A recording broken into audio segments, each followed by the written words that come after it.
c'est Dame Mbodj, secrétaire général national du CUSEMS authentique, porte-parole de la coalition citoyenne Le Peuple nga xam ni ñi nga xam ne ñoo na fi dajale ci lañ bokk ndaxte Abdou Karim Gueye ci la bokk ñeneen ñi nga xam ni ñoom Ousmane Sarr ak ñoom Fallou ñiy toog ñoom ñëpp ci lañ bokk man mii di wax biñ may téye garde à vue man ak ñoom ñoo bokkoon garde à vue bi donc ay jeunes lañ yu ma xam yoo xam ne xam naa ci ñoom pas-pas xam naa ci ñoom dëggu xam naa ci ñoom fit parce que li tax ñu def lii c'est parce que président Macky Sall comme moom dictateur la te dictateur foo ko fekk moom day ragal koo xam ne da koo ñeme parce que dictateur foo ko fekk ragal la maanaam dictateur mooy koo xam ni dafa am doole mais dooley tàppet la yore maanaam mboq tàppet moo gën a garaaw ci mboq yi bu fekkente ni ngi fàttaliku bi ngeen nekk xale ki gën a tàppet ci koñ bi bu la mboqee rek dee bu waa koñ bi gaawul da ngay dee loolu la président Macky Sall toll maanaam buy rey weñ sax day jël ñetti fourgonnette policier yóbbu kon ñooñu bu ñenn ñi di leen jéem a stigmatiser maanaam sénégalais il faut ñu arrêter stigmatisation parce que li muy dund man en tant que responsable syndical leer na ma ni professeur Cheikh Omar Diagne da koy dund Clédor Sène da koy dund et cetera parce que ku nekk gis nga ci société civile bi dafa am ñu tuddee des activistes dañoo bokk ci société civile bi am seen style parce que activiste ñoom li def keroog dem assemblée nationale pour wane ne ñoom d'accord même parce que activiste même benn nit mën na créer tout un tintamarre loolu mooy rôle activiste yi donc loolu lu baax la ci réew pour attirer l'attention de ñi nga xam ne des fois sax c'est des intellectuels couchés mooy ñi nga xam ne dañ naan la sax Dame Mbodj yow en tant qu'intellectuel tu es un doctorant waroo ànd ak ay activistes comme si activistes yi duñ ay nit il faut que les gens alors que c'est des intellectuels couchés carriéristes opportunistes nga xam seen intérêt rek moo leen intéressé te ku la ko ci wax boo ko nee kaay ñu tegal la cellule yow comme nga ndam intellectuel nga kaay ñu tegal la mu ne non non man awma temps maa ngi daw pour sama njaboot mais kon ñi nga xam ñi ngi daw pour askan wi dañ leen a war a jox seen cër moi je n'ai aucun complexe à cheminer avec des activistes pourquoi parce que activistes yi ma gis bu ñu bari woon ci Sénégal léegi président Macky Sall abal loolu leer laa leen di wax bis bu ñu amoon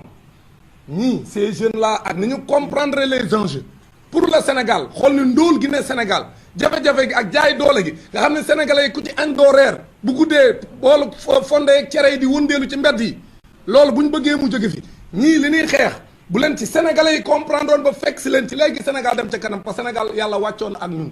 lépp lu xeetu meññeef am na Sénégal Sénégal am na lépp li ñu manqué rek mooy njiit yu ñu yërëm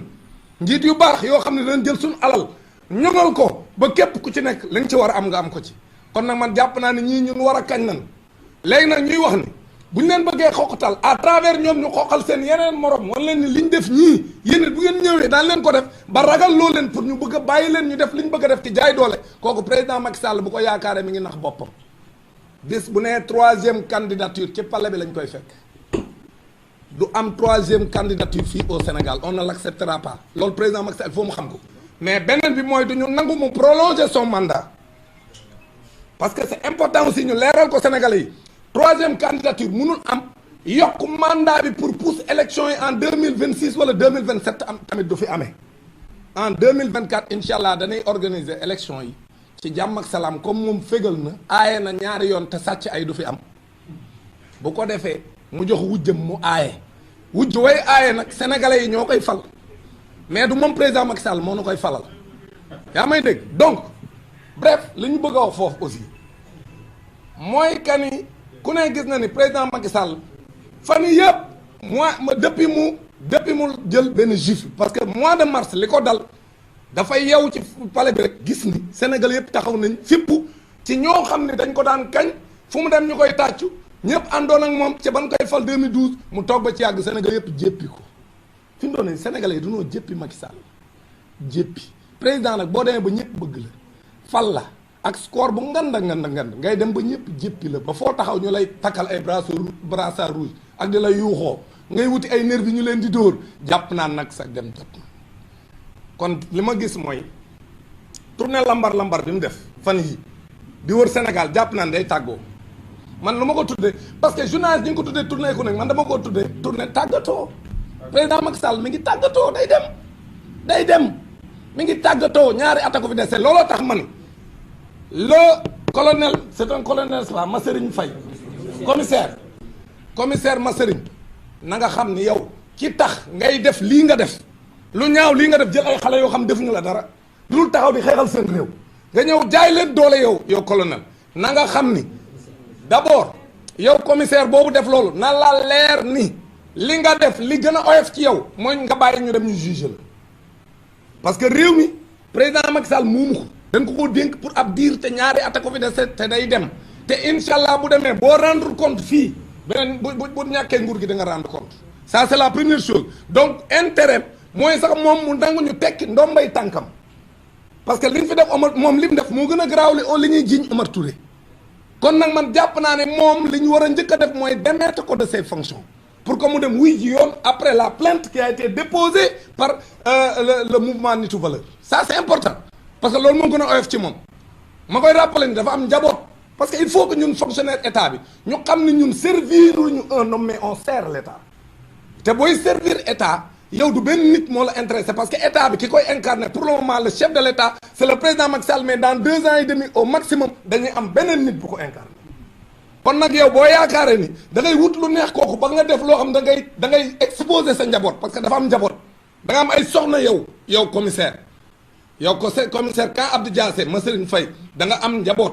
da nga am ay jabar wala am nga soxna bu fekkee amoo ay doom am nga ay jarbaat bu dee am nga ay doom ñu ngi ci dëkk bi te dañ fee war a dund ay ati at da ngaa war a am ay sët ëllëg kon nag lii ngay def da nga ciy rendre compte te à travers lui maa ngi koy wax également le nouveau préfet de Dakar parce que rumeur yi ñu ngi wax ni moom dañ ko fee andi pour moom it mu jaay doole le préfet de Dakar bi ñu mujj a nommé moom it rumeur yi daw na léegi nag ñi ngi koy nous l'avons à l'œil daan ko surveiller pour xool ndax mission boobu bu dee moo fi tax a ñëw na ko wóor ni jox nañ ko mission bu metti parce que ñun duñ ko bàyyi ci loolu dañuy jàmmaarloo ak moom li leer aussi mooy que ni changement yi am au niveau de la police et de la gendarmerie ñun leen jàpp mooy président Macky Sall da koo changé pour jaay ñu doole ñun askan wi pour ñëw xeex ak ñun loolu la bëgg maintenant nag bu fekkente ni aw askan yow sa rôle chef de l'état mooy nga aar leen ngay dem bay jël ay commissaires yoo xam da nga leen di wax dóore leen parce que ku ci dóore rek da ngaa jàpp ni li ngay dóore dara la ci fekk ndax Macky Sall moom moo lay protéger waaye luy nday di dóor nit ñi mel ne dañuy taxaw fi jàmmaarloo ak moom bu fekkente ne dañ ko bëgg a bàyyi nuy kon ne di dóore kon nag li ngeen wax dëgg la soit justice da koy teg ci yoon su ko justice mënu teg ci yoon ñu def jeune ku nekk lu golo xam boote doomam parce que nag on ne peut pas accepter que ñu taxaw di dóor nit ñi taxaw assemblée ku taxaw di dóor la ku taxaw ci mbedd manifester ñu dóor la wut sab loi ni léegi ku manifester terroriste nga ñu gis ay tappalekat yu mel ni Cheikh Tidiane Gadio di ko jéem a layal naan la Sahel le terrorisme fan lañ mos a gisee ab président de la république buy voté lu ab loi boo xam ne waa réew ma ñi demul fenn taxaw yorewuñ xeer yorewuñ yat yorewuñ dara di manifester ñu bëgg leen a traité de terroriste mais non c'est-à-dire dans quel pays sommes-nous ab tappalekat bu mel ni Cheikh Tidiane Gadio ba koo layal naan non parce que moom am na loo xam ne Macky Sall defal na ko ban ko tëjee ci États-Unis muy jéem a wut lu ko neex il faut que les gens arrêtent cette loi-là est destinée à restreindre les libertés c'est pourquoi ñun nous appelons le peuple sénégalais à la résistance gis nga fipp dafa jot te loi bi d'ailleurs ñun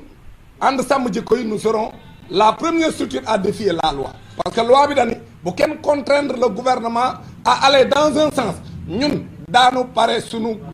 pétition et daañ ko teg ci table ji pour taxaw xool ndax président Macky Sall moom dinañu def danañu traité de terroriste dugal ci kaso bi wala déet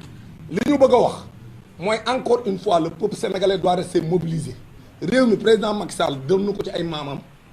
doon na ko ci ay waajuram dañ ko fee fal ñu gis ne yàq na suñu réew sénégalais yëpp jéppi ko fi mu toll nii moom moo la gën a xam ne sénégalais yi jéppi nañ ko te bu élection yi jaaree yoon même la muy local muy législative du gis biti li dal Macron en France moo koy dal dañ koy duma yu metti loolu la xam moo tax léegi mu dese ko jaay doole nag duñ ko fi nangoo maanaam ku wax nga tëj ci kaso bi te nee na léegi sax perpétuité lay tëj perpète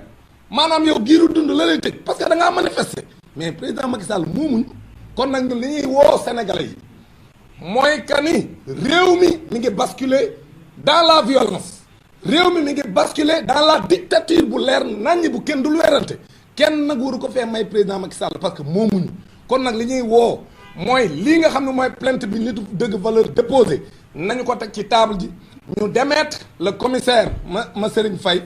mu dem wuy ji yoon ñu teg ko daan yéen ko war a daan parce que bërki dem gis nañ fi ñu daan fi Omar Touré ci lu ñàkk fayda loo xam dañ koo jaay doole kii lim def moo gën a garaaw kon nag moom li ñuy xaar mooy mesure yi nga xam ne moom la ñuy xaar en attendant ñu dem mooy président de la république comme ni mu jëlee décret sanctionné sévèrement Omar Touré noonu la ñuy xaar moom it mu def ko sinon comme dañuy gis ni moom moo ko defloo su ko defloo nag ça veut dire que ñun le peuple nous sommes en danger parce que la police et la gendarmerie xamul luy seen rôle mooy aar ñu ñun askan bi mais amul ci kenn koo xam ne may nañu la benn droit pour ngay dóor kenn parce que fii kenn mënu fee dóor kenn même président de la république may ñu ko mu dóore waxantuma la ak ay policiers ki gendarme c'est vrai nag que du gendarme yëpp ak policiers yëpp parce que ñuy wut ay poste la ak ñoo xam ne dañuy seetlu neex président parce que man damay dajeeg policier di leen déglu ñu nekk xam nañ man mii bi ma jàpp garde à vue ab policier ma ko wax ne ma yow yaa ngi ci liste bi daan la jàpp tey ba noppi yëkkati 5000 francs ne ma demal ndékki Abdou Karim Gueye mën na koo seede 5000 moom laa ko jox ne ko demal ndékki ci kon xam nga ni policier bon mu ne ma yow daam bët da lay jàpp tey ma ne ko ah bon man ma yaa ngi ci liste bi dañ lay jàpp kon nag Abdou Karim Gueye ngi nii du ma bàyyi ma fen mu daal di yëkkati 5000 jox ma ne ma garde à vue dafa metti dama ndékki ci ma ne ko déet waay mu ne ma dañ lay jàpp waaw léegi ma jël 5000 bi jox Abdou Karim Gueye mi ne ko Abdou Karim comme yow yaa maa ngi la fekk ngay ndékki fayal ci 5000 bi ñu policier bi may ne